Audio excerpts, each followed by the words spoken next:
हरे कृष्णा। स्वागत है आप सभी भक्तों का राधा कृष्ण भक्ति पथ में, जो कि कृष्ण भावनामृत हेतु बनाई गई है। भक्तों, गीता जी के महात्म्य को समझने के बाद अब हम प्रवेश कर रहे हैं श्रीमद् भगवद गीता के प्रथम अध्याय में। श्रीमद् भगवद गीता केवल एक ग्रंथ नहीं है, यह जीवन जीने की कला है। इसमें भगवान श्री कृष्ण ने हमें कर्म, भक्ति और ज्ञान का ऐसा संगम दिया है जो हर परिस्थिति में हमारा मार्गदर्शन करता है। आज से हम श्रीमद् भगवद गीता के श्लोक दर श्लोक अध्ययन की यात्रा शुरू कर रहे हैं। जय श्री कृष्ण चैतन्य प्रभु नित्यानंद, श्री अद्वैत गदाधर शिवसादि गौर भक्त वृंद। हरे कृष्णा कृष्णा कृष्णा हरे हरे, हरे राम राम राम हरे हरे। अध्याय 1। कुरुक्षेत्र के युद्ध स्थल में सैन्य निरीक्षण। धर्मक्षेत्रे कुरुक्षेत्रे संवेतायुस्तवः मामकाः पांडवाश्चैव किं कुर्वत संजय। धृतराष्ट्रवाच। राजा धृतराष्ट्र ने कहा, धर्म क्षेत्रे, धर्म भूमि, तीर्थ स्थल में, कुरुक्षेत्रे, कुरुक्षेत्र नामक स्थान में, संवेतः एकत्र, युयुस्तवः युद्ध करने की इच्छा से, मामकाः मेरे पक्ष पुत्रों, पांडवाः पांडवों के पुत्रों ने, च तथा, एव निश्चय ही, किम क्या, अकुर्वत क्या किया, संजय हे संजय। अर्थात धृतराष्ट्र ने कहा, हे संजय, धर्मभूमि कुरुक्षेत्र में युद्ध की इच्छा से एकत्र हुए मेरे तथा पांडवों के पुत्र ने क्या किया। संजयोवाच। दृष्ट्वा तु पांडवानीकं व्यूढ़ं दुर्योधनस्तदा आचार्योमुपसंगम्य राजा वचनं ब्रवीत। संजयोवाच। संजय ने कहा, दृष्ट्वा देखकर, तू लेकिन, पांडव अनीकम पांडवों की सेना को, व्यूढ़म व्यूह रचना को, दुर्योधन राजा दुर्योधन ने, तदा उस समय, आचार्यम शिक्षक गुरु के, उपसंगमय पास जाकर, राजा वचनम शब्द, अब्रवीत कहा। अर्थात संजय ने कहा, हे राजन, पांडुपुत्रों द्वारा सेना की व्यूह रचना देखकर राजा दुर्योधन अपने गुरु के पास गए और उनसे ये शब्द कहे, पश्येतां पांडुपुत्राणाम् आचार्य महती चमुं व्यूढ़ां द्रुपदपुत्रेण तव शिष्येण धीमता। पश्य देखिए, एतम इस, पांडुपुत्राणाम पांडवों के पुत्रों की, आचार्य गुरु, महतिम विशाल, चमुम सेना को, व्यूढ़ाम व्यवस्थित, द्रुपद पुत्रेण द्रुपद के पुत्रों द्वारा, तव तुम्हारे, शिष्येण शिष्य द्वारा, धीमता अत्यंत बुद्धिमान।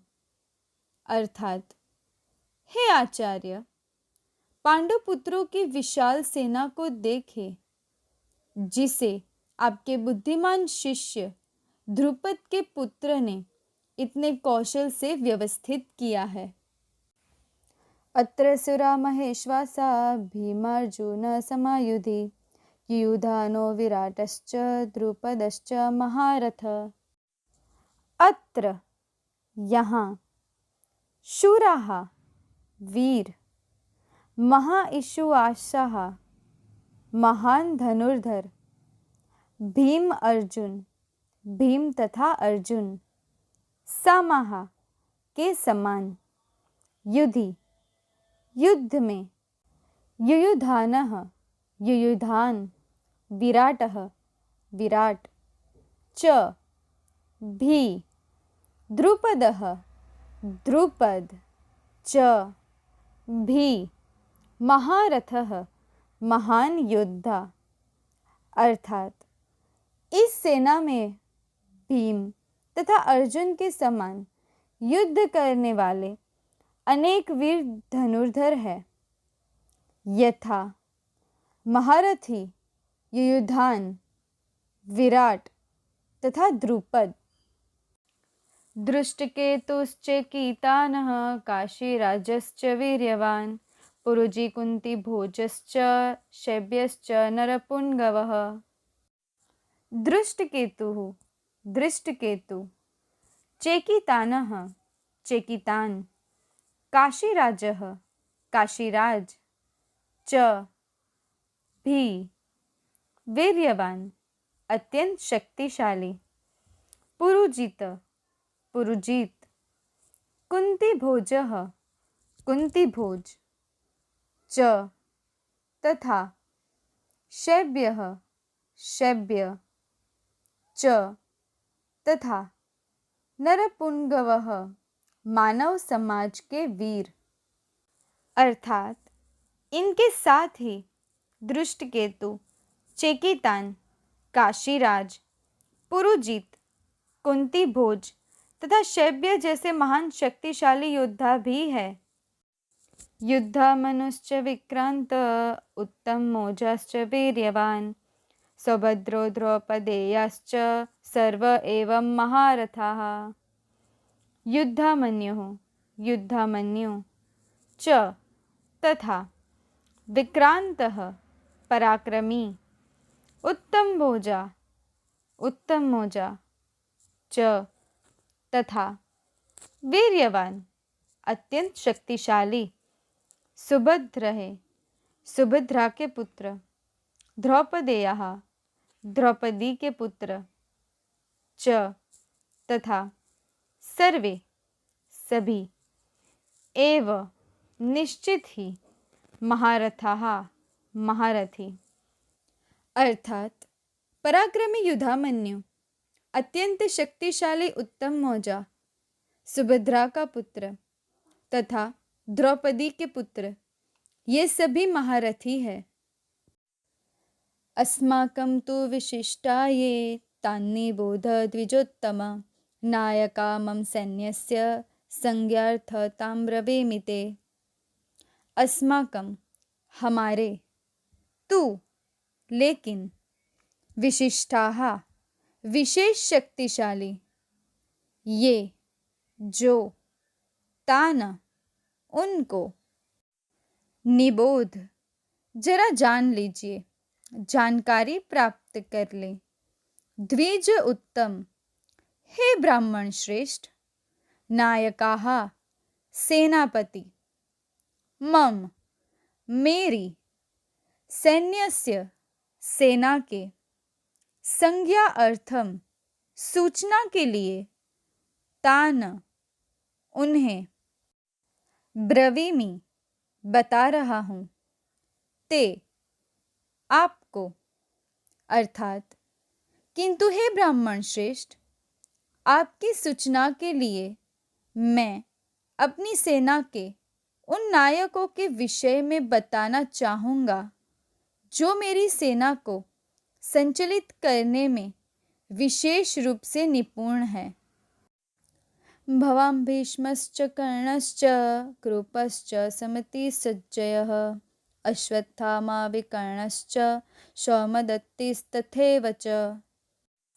भवान आप, भीष्मः भीष्म पितामह, च भी, कर्णः कर्ण, कृपः कृपाचार्य, सम्मितिसच्चयः सदा संग्राम विजयी, अश्वत्थामा, विकर्ण, सौमदत्ती सोमदत्त का पुत्र, तथा भी, एव, निश्चय ही, च, भी, अर्थात मेरी सेना में स्वयं आप, भीष्म, कर्ण, कृपाचार्य, अश्वत्थामा, विकर्ण तथा सोमदत्त का पुत्र भूरिश्रवा आदि हैं जो युद्ध में सदैव विजयी रहे हैं।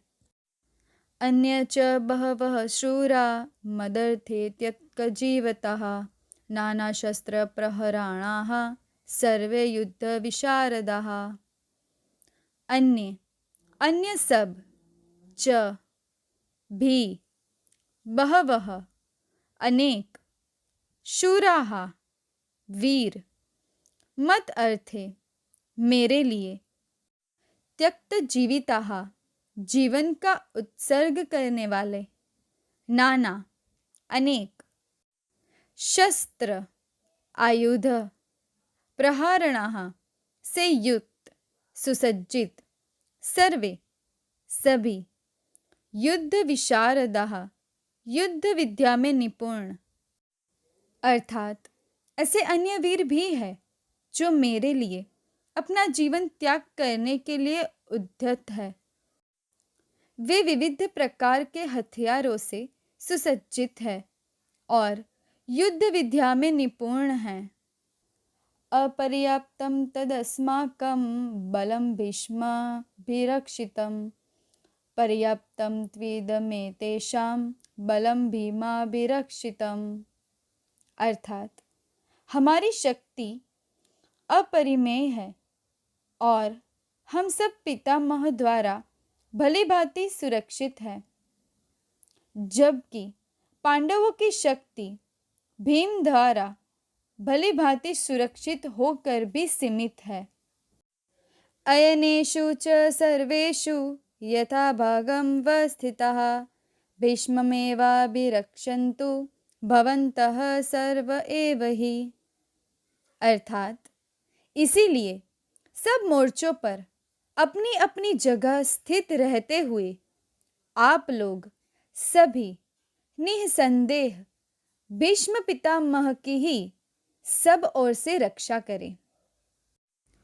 तस्य सज्जनयन हर्ष कुरु वृद्धः पितामह सिंहनादं विंध्योच्चैः शंखं विद्मो प्रतापवान, अर्थात कौरवों में वृद्ध बड़े प्रतापी पितामह भीष्म ने उस दुर्योधन के हृदय में हर्ष उत्पन्न करते हुए उच्च स्वर से सिंह की दहाड़ के समान गरज कर शंख बजाया।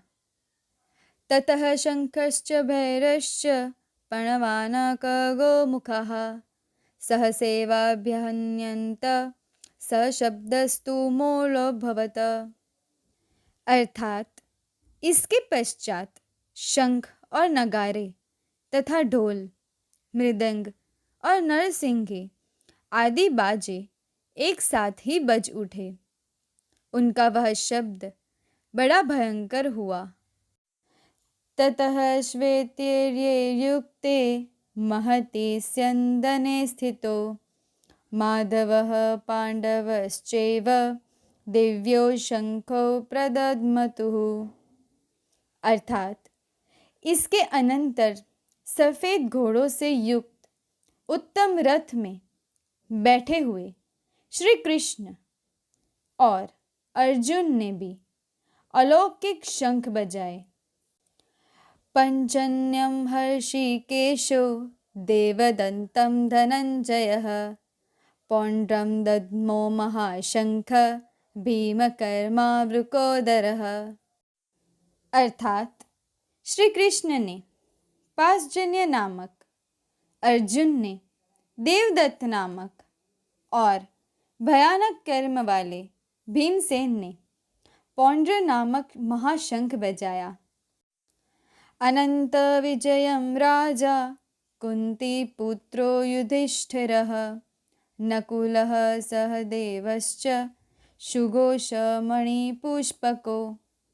अर्थात कुंती पुत्र राजा युधिष्ठिर ने अनंत विजय नामक और नकुल तथा सहदेव ने सुघोष और मणिपुष्पक नामक शंख बजाए। काश्यश्च परमेश्वासः श्रीखंडी च महारथः दृष्टद्युम्नो विराटश्च सात्यकीश्चापराजितः द्रुपदो द्रौपदेयश्च सर्वशः पृथिवीपते सौभद्रश्च महाबाहु शंखाद्मुः पृथक पृथक। अर्थात श्रेष्ठ धनुष वाले काशीराज और महारथी श्रीखंडी एवं दृष्टद्युम्न तथा राजा विराट और अजय सात्यकी राजा द्रुपद एवं द्रौपदी के 5 पुत्र और बड़ी भुजा वाले सुभद्रा पुत्र अभिमन्यु, इन सभी ने हे राजन सब ओर से अलग अलग शंख बजाए। सघोषधार्त्रा राष्ट्राणां हृदयानि व्यदारयत् नभश्च पृथ्वी चैव तुमुलो व्यनुनादयन्।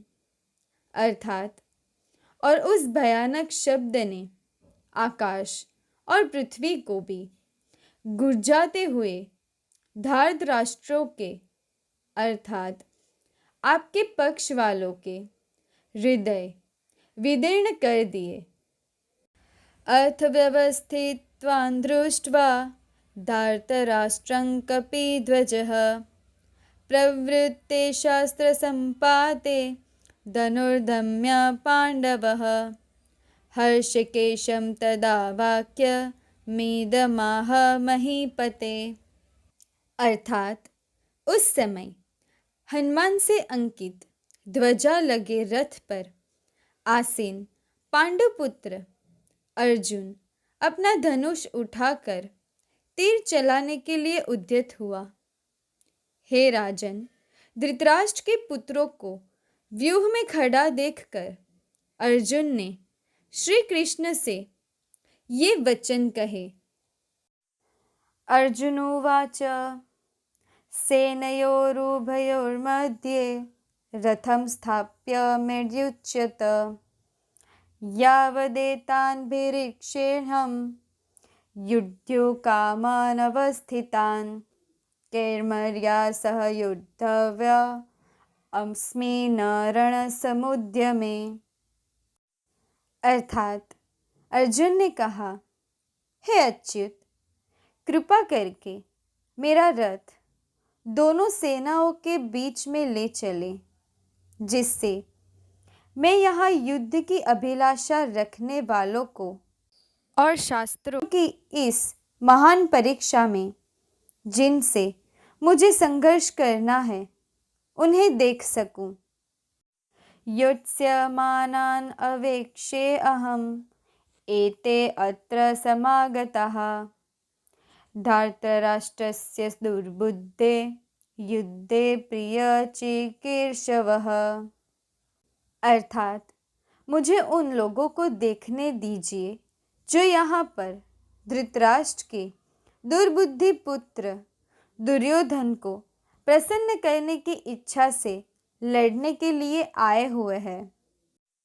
संजय उवाच एवं उत्कः हर्षिकेशः गुडाकेशेन भारत सेनयोः उभयोः मध्ये स्थापयित्वा रथोत्तम। अर्थात संजय ने कहा, हे भरतवंशी, अर्जुन द्वारा इस प्रकार संबोधित किए जाने पर भगवान श्री कृष्ण ने दोनों दलों के बीच में उस उत्तम रथ को लाकर खड़ा कर दिया। भीष्म द्रोण प्रमुखतः सर्वेषां च महेक्षिताम्। उवाच पार्थ पश्येतान् संवेतान् कुरु इति। संजय बोले, हे धृतराष्ट्र, अर्जुन द्वारा इस प्रकार कहे हुए भगवान श्री कृष्ण ने दोनों सेनाओं के बीच में भीष्म और द्रोणाचार्य के सामने तथा संपूर्ण राजाओं के सामने उत्तम रथ को खड़ा करके इस प्रकार कहा कि हे पार्थ, युद्ध के लिए जुटे हुए इन कौरवों को देखो। तत्र अपश्यत् स्थितान् पार्थ पितॄन् अथ पितामहान् आचार्यान् मातुलान् भ्रातॄन् पुत्रान् पौत्रान् सखीन् तथा स्वशूरान् श्रुतः च एवं सेनयोः उभयोः अपि। अर्थात अर्जुन ने वहाँ पर दोनों पक्षों की सेनाओं के मध्य में अपने चाचा ताऊओं, पितामहों, गुरुओं, मामाओं, भाइयों, पुत्रों, पौत्रों, मित्रों, ससुरों और शुभ चिंतकों को भी देखा। तान् समीक्ष्य सः कौन्तेयः सर्वान् बन्धून् अवस्थितान् कृपया परया अविष्टः विषीदन् इदम् अब्रवीत। अर्थात जब कुंती पुत्र अर्जुन ने मित्रों तथा संबंधियों की इन विभिन्न श्रेणियों को देखा तो वह करुणा से अभिभूत हो गया और इस प्रकार बोला। अर्जुनोवाच दृष्ट्वा इमं स्वजनं कृष्ण युयुत्सुं समुपस्थितं सिदन्ति मम गात्राणि मुखं च परिशुष्यति। अर्थात अर्जुन ने कहा, हे कृष्ण, इस प्रकार युद्ध की इच्छा रखने वाले मित्रों तथा संबंधियों को अपने समक्ष उपस्थित देखकर मेरे शरीर के अंग काँप रहे हैं और मेरा मुख सूखा जा रहा है। विपथुः च शरीरे मे रोमहर्ष च जायते गांडीवं स्त्रंसते हस्तान् त्वक च एव परिदहते। अर्थात मेरा सारा शरीर काँप रहा है, मेरे रोंगटे खड़े हो रहे हैं, मेरा गांडीव धनुष मेरे हाथ से सरक रहा है और मेरी त्वचा जल रही है। न चक्ष्णोम्य अवस्थातुं भ्रमति एव च मे महः निमित्तानि च पश्यामि विपरीतानि केशव। अर्थात मैं यहाँ अब और अधिक खड़ा रहने में असमर्थ हूँ, मैं अपने को भूल रहा हूँ और मेरा सिर चकरा रहा है। हे कृष्ण, मुझे तो केवल अमंगल के कारण दिख रहे हैं। न च श्रेय अनुपश्यामि हत्वा सजन्माहवे न काक्षे विजयम कृष्ण न च राज्यम सुखानि च।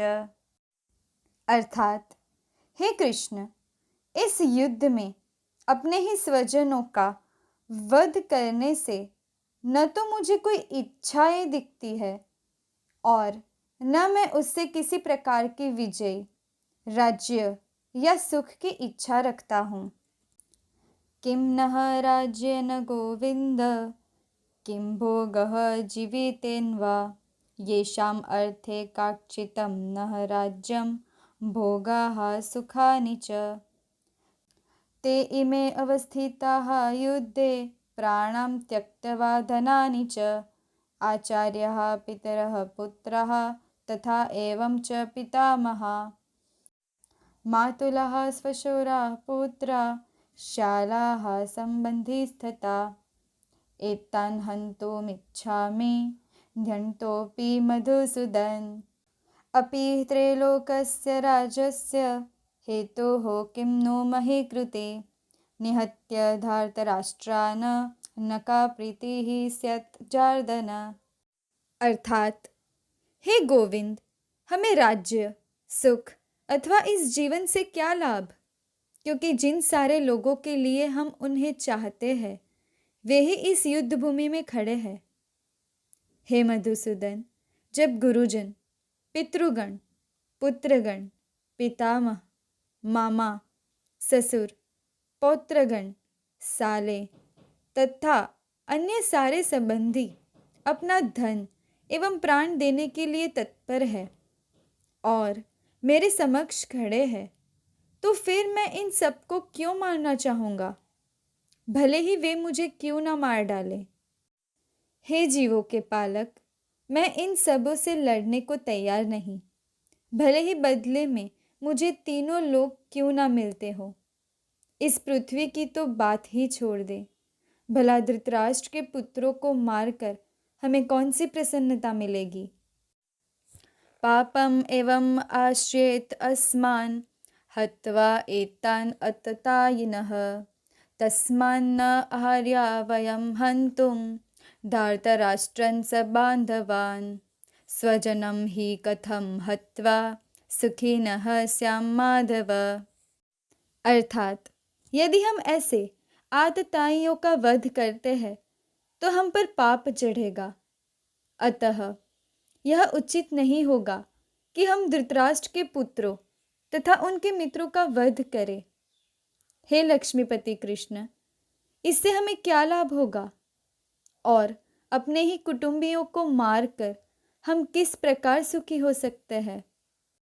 यदि अपि एत न पश्यन्ति लोभ उपहचेत सह कुलक्षय कृतं दोषं मित्रद्रोहे च पातकम् कथं न ज्ञेयमस्माभिः पापात् अस्मात् निवर्तितुं कुलक्षय कृतं दोषं प्रपश्यन् भी जनार्दन। अर्थात हे जनार्दन, यद्यपि लोभ से अभिभूत चित्त वाले ये लोग अपने परिवार को मारने या अपने मित्रों से द्रोह करने में कोई दोष नहीं रखते, किंतु हम लोग जो परिवार के विनष्ट करने में अपराध देख सकते हैं, ऐसे पाप कर्मों में क्यों प्रवृत्त हो। कुलक्षये प्रणश्यन्ति कुलधर्माः सनातनः धर्मे नष्टे कुलं कृत्स्नं अधर्मः अभिभवति उत। अर्थात कुल का नाश होने पर सनातन कुल परंपरा नष्ट हो जाती है और इस तरह शेष कुल भी अधर्म में प्रवृत्त हो जाता है। अधर्म अभिभवत् कृष्ण प्रदुष्यन्ति कुल स्त्रियः स्त्रीषु दृष्टासु वार्याणे जायते वर्णषड्करः। अर्थात हे कृष्ण, पाप के अधिक बढ़ जाने से कुल की स्त्रियां अत्यंत दूषित हो जाती है और हे वैष्णव, स्त्रियों के दूषित हो जाने पर वर्ण संकर उत्पन्न होता है।